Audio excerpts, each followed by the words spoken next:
Hello दोस्तों, मेरा नाम है अरुण कुमार। एक बार फिर से नीट स्टडी यूट्यूब चैनल में आपका स्वागत है। आज हम लोग विनोबा यूनिवर्सिटी सेमेस्टर 3 सेशन 2022 से 26 वालों का इतिहास MJ5 या हिस्ट्री ऑनर्स मेजर पेपर 5 का इंपॉर्टेंट प्रश्न देखेंगे। तो जो आपको यह गेस्ट पेपर दिख रहा है, यदि आप इस गेस्ट पेपर में दिए हुए प्रश्नों को अच्छी तरह से पढ़ लेते हैं तो आपका एग्जाम अच्छे से निकल जाएगा। तो चलते हम लोग इस गेस्ट पेपर में दिए हुए प्रश्नों को देखते हैं।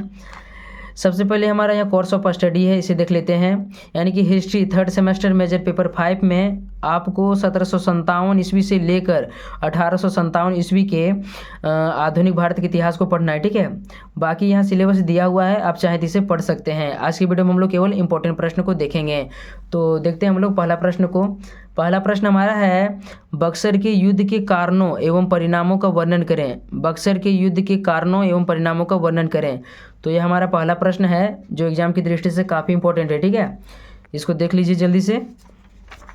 देखते हैं हम लोग अगले प्रश्न को। तो अगला प्रश्न हमारा पलासी के युद्ध से संबंधित है, इसको देखते हैं। अगला प्रश्न दिया हुआ है, पलासी युद्ध के कारणों, परिणाम एवं महत्व का वर्णन करें। पलासी युद्ध के कारणों, परिणाम एवं महत्व का वर्णन करें। तो आपके एग्जाम में बक्सर युद्ध या पलासी युद्ध से संबंधित एक प्रश्न रहेगा। तो दोनों प्रश्नों को आपको तैयार कर लेना है, ठीक है।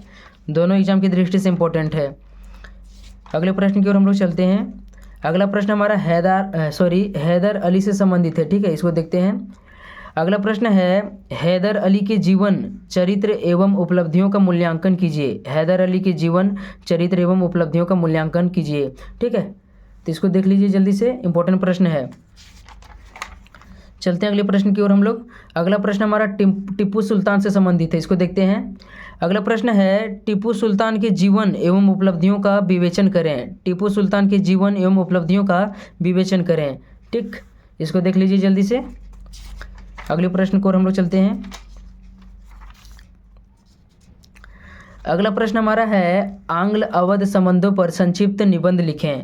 आंग्ल अवध संबंधों पर संक्षिप्त निबंध लिखें, ठीक है। इसको देख लीजिए।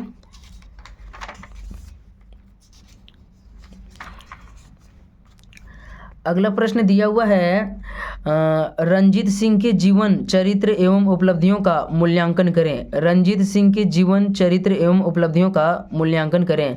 तो यह इंपॉर्टेंट प्रश्न है, ठीक। अगला प्रश्न हमारा रंजीत सिंह से ही संबंधित है, इसको देखते हैं। अगला प्रश्न है, रंजीत सिंह की मृत्यु के बाद अंग्रेज सिख युद्ध का वर्णन करें। रंजीत सिंह की मृत्यु के बाद अंग्रेज सिख युद्ध का वर्णन करें। तो यह भी इंपॉर्टेंट प्रश्न है, इसको देख लीजिए।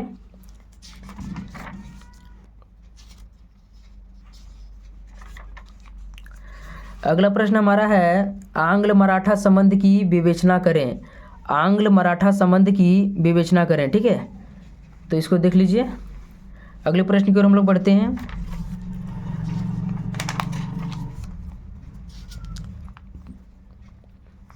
अगला प्रश्न हमारा है, वारेन हेस्टिंग्स के सुधारों की विवेचना करें। वारेन हेस्टिंग्स के सुधारों की विवेचना करें, ठीक। इसको देख लीजिए।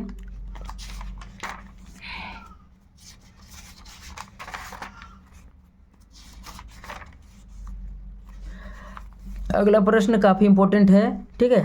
इसको नोट कर लीजिए, यानी कि इसका मतलब आपको नोट से तैयार करना है तो करना है। इसको जल्दी से तैयार कर लीजिए। लॉर्ड कॉर्नवालिस के सुधारों का वर्णन करें। लॉर्ड कॉर्नवालिस के सुधारों का वर्णन करें। यह इंपॉर्टेंट प्रश्न है, एग्जाम में आपका हो सकता है यही प्रश्न आ जाए, ठीक है। तो इसको आपको तैयार कर लेना है। देखते हैं अगले प्रश्न को हम लोग। अगला प्रश्न हमारा है, लॉर्ड वेलेस्ली के सहायक संधि पर एक निबंध लिखें। लॉर्ड वेलेस्ली के सहायक संधि पर एक निबंध लिखें। थोड़ा विदेशी नाम है, लेकिन क्या करें, दिया हुआ प्रश्न है तो पढ़ना ही पड़ेगा, ठीक है। तो इम्पोर्टेंट प्रश्न है, यही सभी से आपका प्रश्न आएगा। अगला प्रश्न हमारा है, लॉर्ड विलियम बेंटिंग के प्रशासनिक सुधारों की विवेचना करें। लॉर्ड विलियम बेंटिंग के प्रशासनिक सुधारों की विवेचना करें। इसको देख लीजिए, ठीक है।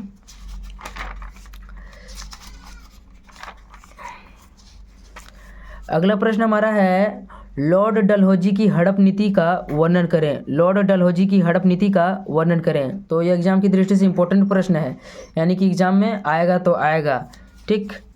इसको देख लीजिए जल्दी से।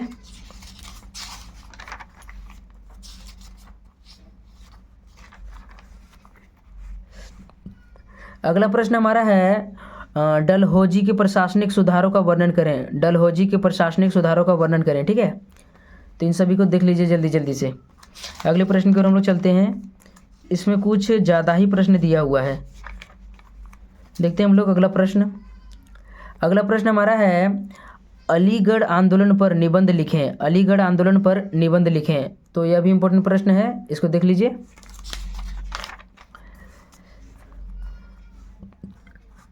अगला प्रश्न हमारा दिया हुआ है सामाजिक धार्मिक सुधार आंदोलन में ब्रह्म समाज एवं प्रार्थना समाज की भूमिका की समीक्षा करें। सामाजिक धार्मिक सुधार आंदोलन में ब्रह्म समाज एवं प्रार्थना समाज की भूमिका की समीक्षा करें। तो इसको देख लीजिए।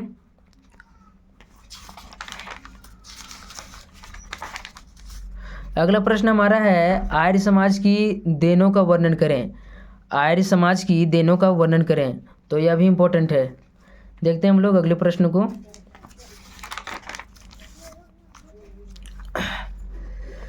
अगला प्रश्न हमारा दिया हुआ है रामकृष्ण मिशन की उपलब्धियों की विवेचना कीजिए। रामकृष्ण मिशन की उपलब्धियों की विवेचना कीजिए, ठीक।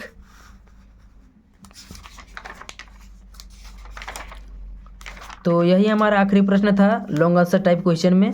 बाकी हमारा यहाँ वस्तुनिष्ठ प्रश्न दिया हुआ है, इसको भी आप नोट कर लीजिए। इसको आप मतलब यहाँ स्क्रीनशॉट ले लीजिए और इसका मतलब नोट कर लीजिए। यहीं से आपका ऑब्जेक्टिव प्रश्न मतलब 2-4 तो भिड़ ही जाएगा, ठीक। तो वस्तुनिष्ठ प्रश्न को आप देख लीजिए। कुछ इधर भी प्रश्न दिया हुआ है, इसको भी देख लीजिए आप। तो आशा करते हैं वीडियो अच्छा लगा होगा। तो अगला वीडियो किस पर बनना चाहिए कमेंट करके जरूर बताना। तो चैनल बनाए तो चैनल को जल्दी सब्सक्राइब कर लीजिए। मिलते हैं नेक्स्ट वीडियो में, तब तक के लिए धन्यवाद।